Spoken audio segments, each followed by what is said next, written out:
अब की बार 200 পার নয়, এবার 180টি আসনের জয়ের টার্গেট বিরোধী দলনেতা শুভেন্দু অধিকারী। বছর ঘুরলেই রাজ্যে বিধানসভা নির্বাচন, এখন থেকেই কম বেশি প্রস্তুতি শুরু করে দিয়েছে প্রায় সমস্ত রাজনৈতিক দল। তৃণমূল যেমন ফের একবার ক্ষমতায় ফিরতে মরিয়া, তেমনই বাংলার মসনদ দখল করতে চাইছে বিজেপিও। এক্ষেত্রে মনে রাখতে হবে, গত বিধানসভা নির্বাচনের সময় বিজেপির স্লোগান ছিল আব কি বার 200 পার। সেক্ষেত্রে এবার বিজেপির টার্গেট কত তা নিয়েও বিভিন্ন মহলে প্রশ্ন রয়েছে। এরই মাঝে রাজ্যের বিরোধী দলনেতা শুভেন্দু অধিকারীর মুখে শোনা গেল গুরুত্বপূর্ণ এই 180-র বক্তব্য। পূর্ব মেদিনীপুরের তমলুকে একটি সমাবেশে বক্তব্য রাখার সময় 2024 সালের লোকসভা ভোটের পূর্ব মেদিনীপুর জেলার দুটি আসনের ফল উল্লেখ করে শুভেন্দু অধিকারী বলেন, শপথ নিন, আমরা দেব 16, রাজ্যে হব 180 অন্তত। শুনে নেওয়া যাক শুভেন্দু অধিকারী কি বলছেন এবং নেতাকর্মীদের কি শপথ নেওয়াচ্ছেন, শুনুন। বাংলার সনাতনী সমাজ তখনই মুক্তি পাবেন যখন মমতা ব্যানার্জি প্রাক্তন হবে। এই জেলায় মমতা ব্যানার্জিকে আপনারা হারিয়েছেন। এই জেলার দুটো লোকসভা আসন নরেন্দ্র মোদীজিকে দিয়েছেন।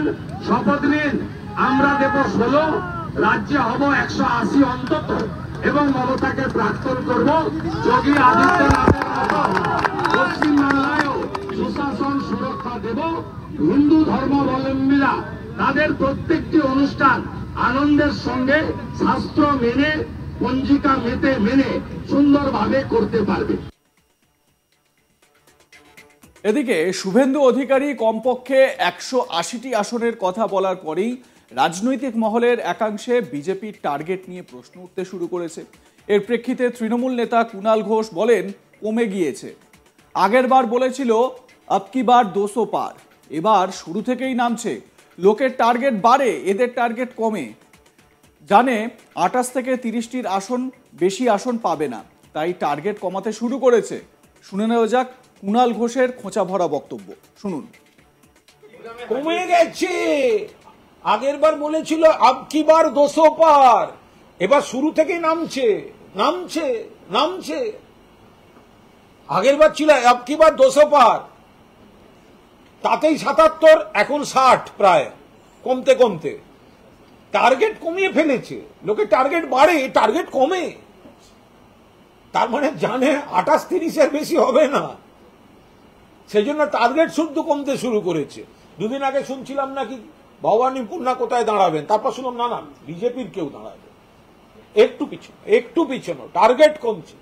আব কি বার 200 পার নেই, 200 পার 77, পরপর চলে গেছে 60-62, আরো কিছু যেতে চলেছে 40 হবে ভোটের আগে। টার্গেট শুদ্ধ কমিয়ে ফেলছে শুভেন্দু অধিকারী। তিনি দলীয় নেতাকর্মীদের শপথ নেওয়াচ্ছেন যে 180 অন্তত হব আমরা। এবং এ প্রসঙ্গে বলতে গিয়ে বিজেপির এই যে 180-র যে টার্গেট, এই টার্গেটের কথাই উল্লেখ করে দিলেন শুভেন্দু অধিকারী। তিনি বলছেন 180 অন্তত হবই আমরা। যদিও বিজেপির তরফ থেকে কটি আসনের টার্গেট নেওয়া হয়েছে সে বিষয়টা কিন্তু এখনো স্পষ্ট নয়। যেরকম গতবার বিধানসভা ভোটের আগে স্লোগান উঠেছিল আব কি বার 200 পার, সেই রকম স্লোগান কিন্তু এখনো বিজেপির তরফ থেকে দেখা যায়নি। যদিও শুভেন্দু অধিকারী টার্গেট সেট করে দিয়েছেন 180 অন্তত। আপনাদের শোনাবো শুভেন্দু অধিকারী কি বলেছেন দলীয় নেতাকর্মীদের।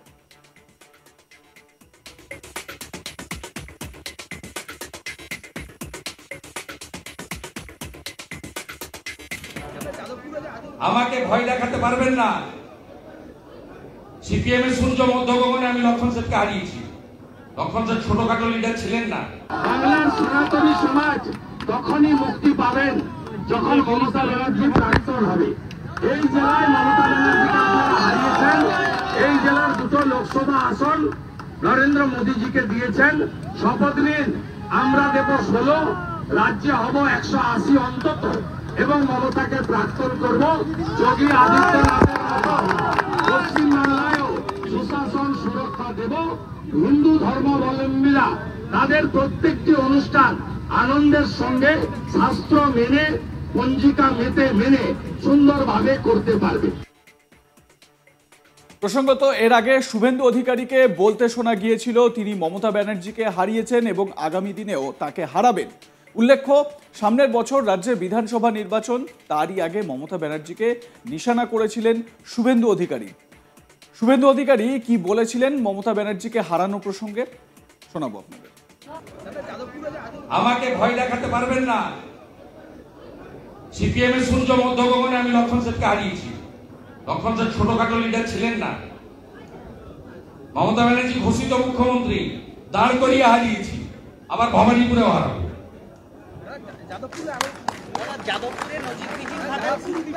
শুভেন্দুবাবু এমন ছিলেন না, এমন একটা দলে যোগদান করেছেন এইসব বলছেন। শুভেন্দুবাবু এমন মানসিকতা ছিলেন না। অনেক অবৈধ সম্পত্তি করেছে তো ভয় পাচ্ছে, ব্যালেন্স করে কথা বলছে। আমি কারো সার্টিফিকেট চাই না, আমার সার্টিফিকেট চাই ভারত সেবাশ্রম সংঘের সন্ন্যাসীদের কাছ থেকে, রামকৃষ্ণ মঠ মিশনের সন্ন্যাসীদের কাছ থেকে, গৌড়িয়া মঠের সন্ন্যাসীদের কাছ থেকে, রাষ্ট্রীয় স্বয়ংসেবক সংঘের প্রচারকদের কাছ থেকে, বিশ্ব হিন্দু পরিষদের কার্যকর্তাদের কাছ থেকে, জৈন সমাজের কাছ থেকে, শিখ সমাজের কাছ থেকে, বুদ্ধিস্ট সমাজের কাছ থেকে, জনজাতিদের কাছ থেকে। আমার এইসব লক্ষণ বাবুর কাছ থেকে একটা জেনে নেন ওর সম্পর্কে। লক্ষণ বাবু জানে, যা বলে দেবে, আর আমাকে বলতে হবে। লক্ষণ বাবু অসুস্থ আছেন, তার সুস্থতা প্রার্থনা করি। আপনি লক্ষণ বাবুর বাড়ি কাছে, আপনি চলে যান, ও বলে দিবে কি কাণ্ডটা লক্ষণ বাবুর বাড়িতে করেছিল। আমাকে আর কিছু বলতে হবে। তবে ওকে বলে দিলাম, পাতিখালিতে ড্রেজিং এর কাজ সৈকত মাইতির নামে আমার কাছে সব পেপারস আছে। একটা বিজেপি কর্মীর কাজ করে দিতে পারেনি, নিজের বেটার কাজ ড্রেজিং, পাতিখালি, IWY, মাল কামানো, একটা বিজেপি কর্মীকে 500 টাকার কাজ দিতে পারে। এর আগে সিপিএম কর্মীর জন্য করে, শুধু বিজেপি নয়। অন্ধের মতো কাউন্সিলর বানিয়েছে সিপিএম এর লোকরা, MLA বানিয়েছে। বিজেপি লোকরা জোর করে চাকরি দিয়েছে, লোক মেনে নিয়েছে। 4 বছর ধরে অত্যাচার করেছে, মার খাট, সভাপতিদের মন্ডল থেকে ঘাট একটা মেরে তাড়িয়েছে। শুধু মন্ডল সভাপতি চিরদিন কেউ থাকে না, অন্য পোস্টে কাজে লাগানো, পার্টির মিটিং এ রাখতে দেয়নি। উনি যাকে পছন্দ করেন না, তাকে বিজেপির মিটিং এ পর্যন্ত ঢুকতে দেবেন না।